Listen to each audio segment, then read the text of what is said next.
qui pour moi a fait une incroyable saison la saison passée.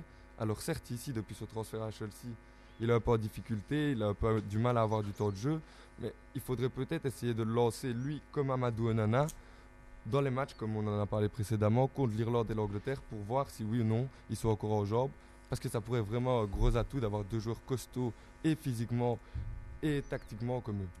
Parce qu'on a vu dans les systèmes de Tedesco, dans les matchs, Onana est souvent le mec entre Mangala et lui qui est le plus reculé.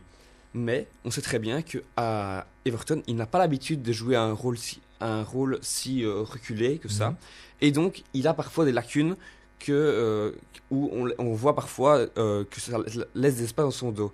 C'est pour ça que moi j'ai pensé à un Romeo Lavia qui, devant une défense, sait gérer les espaces dans son dos, sait dicter un tempo, sait gérer, il est jeune, il va jouer les 10 prochaines saisons dans des grands clubs européens. Lavia, je suis pas d'accord.